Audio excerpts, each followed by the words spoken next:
Hola, mi nombre es Ángel Mendoza, formo equipo con Agustín Collado y Fabio Blanco. Nosotros escogimos el test de push-up o el push-up test. Vamos a hablar acerca de cómo es una evaluación integral de salud cardiovascular, neurológica y mecánica, y todo esto a través del propio peso corporal. Como les explicaba, vamos a hacer una evaluación integral. Si bien el test por sí solo no busca evaluar todo esto, nosotros nos dimos a la tarea de expresar todo lo que puede llegar a ser evaluado a través de esta prueba, pudiendo llegar a generar hasta una batería de evaluación completa. Y vemos que este tipo de test nos somete a la carga del 65% del peso corporal. Dependiendo de las palancas de cada tipo de individuo, puede ser del 65 hasta el 75%. Y vemos cómo su ejecución revela un panorama completo, que no es solo únicamente fuerza física, sino todo lo que conlleva a esto. Vemos algo que está de más, todos los grupos musculares involucrados. Vemos que hay músculos protagonistas y músculos estabilizadores o sinérgicos, que no necesariamente están haciendo una con- contracción excéntrica o concéntrica, sino isométrica, por bien estabilizadores. Entonces ya sabemos que el principal músculo que actúa en las push-ups son el pectoral, los hombros y los brazos. Mientras que el core y glúteo medio, glúteo mayor, cuádriceps y demás músculos en el tren inferior se encargan de estabilizarlo mediante contracciones isométricas. Vamos a hablar un poquito de la técnica en rigor del test. Es importante una línea recta, desde una línea, valga la redundancia, alineación completa entre el eje de la cabeza, los hombros, la cadera y los pies.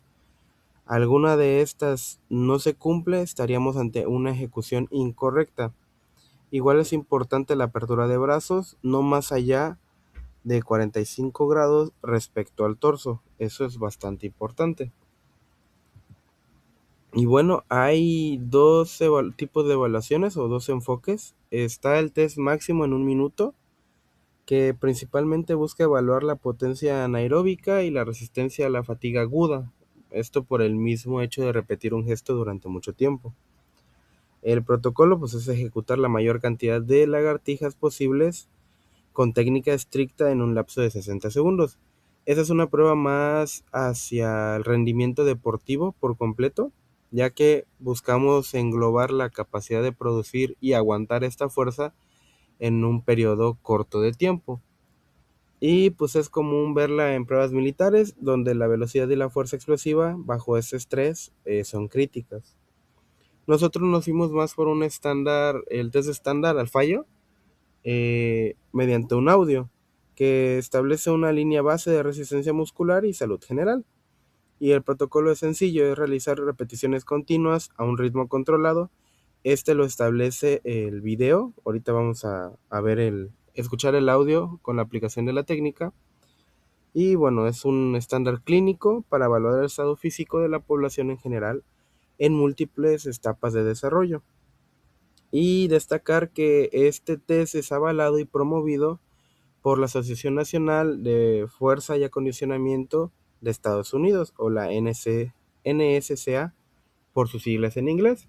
Esa institución es uno de los mayores íconos en Estados Unidos, si no es que el más grande en cuanto a fuerza y acondicionamiento. Por esto mismo es una asociación nacional y ellos son quienes lo promueven. Vamos a ver ahora las pruebas realizadas a los pacientes. Agustín, realizar la evaluación.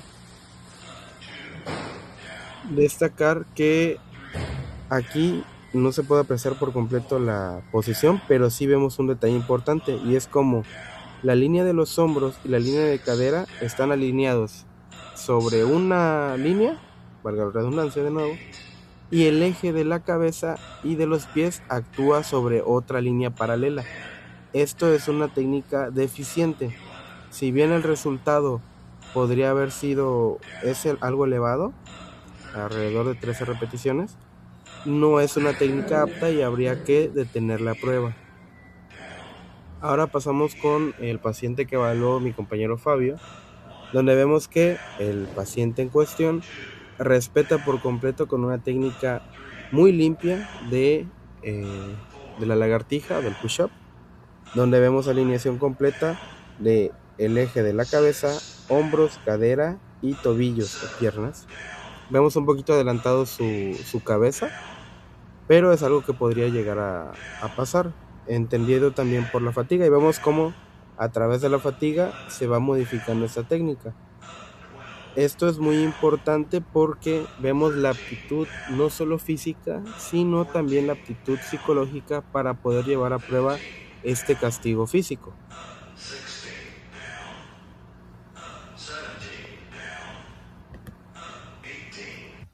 Y continuando con los parámetros del rendimiento, vemos que hay por edad y género. Nuestros pacientes respectivamente obtuvieron el primero con 13 y el segundo con 24. Vemos que en hombres ambos quedaron en el rango de pobre, ya que se encuentran entre los 20 y 25 años. ¿Eso qué nos quiere indicar? Que pues hay rangos de mejora. Vemos que está el promedio, que es entre 34 y 44 lagartijas, el promedio excelente, que es arriba de 50. Vemos que en las mujeres estos parámetros bajan, principalmente por la distribución de masa corporal y su centro de gravedad. De hecho, en esa tabla, que son los parámetros normativos, encontramos que las mujeres pueden hacer la variante de rodillas flexionadas por ese tema de la distribución de masa corporal. Y bueno, aquí entra el vínculo cardiovascular y vemos que, bueno, hay una eficiencia de oxidación. Estudios en el cuerpo de bomberos demuestran una correlación directa e inversa a mayor capacidad de repeticiones máximas, menor índice de masa grasa y mayor capacidad cardiorrespiratoria. También vemos que es un predictor de riesgo. La fuerza muscular del tren superior, mantenida con una técnica estricta, facilita la labor del corazón al reducir el estrés hemodinámico durante el esfuerzo físico.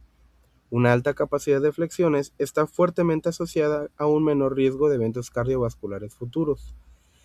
Aquí no pusimos el dato, pero tan solo por estar arriba del promedio de 10 lagartijas, se llega a reducir hasta un 96% el riesgo de un infarto. O sea, tan solo por tener la fuerza de lograr realizar más de 10 lagartijas, entendemos que hay un beneficio muy grande. Bueno, aquí entra un factor determinante en la actividad física. El solo hecho de practicar o obtener un resultado regular en la tabla de parámetros no es algo aleatorio, ya que en la vida sedentaria moderna alcanzar ese nivel indica inequívocamente que el sujeto practica un entrenamiento de fuerza de manera constante. Vemos que el umbral de constancia es mantener el tono muscular necesario para soportar el propio peso corporal y exige estímulos semanales repetidos. Vemos un factor neurotrópico del BDNF, que es una sustancia que libera miocinas al torrente sanguíneo, las cuales cruzan la barrera hematoencefálica y estimulan la producción del factor neurotrópico derivado del cerebro. Este se le llega a nombrar hasta como un fertilizante cerebral, ya que es crucial para la neurogénesis, la plasticidad sináptica y la supervivencia neuronal. Algo importante en adultos de temprana edad es la producción de esto, ya que lo vimos con la adultez temprana, como en esta edad entre los 20 y 25 años se logra la maduración cerebral y aparece ese pensamiento reflexivo y pensamiento postformal. Ya lo habremos visto ahí, pero lo retomamos un poquito en el hecho de que promover mayor, ahora sí, fertilizante cerebral, promover mayor plasticidad, nos ayudará a una salud tanto psicológica como propiamente fisiológica en nuestro cerebro.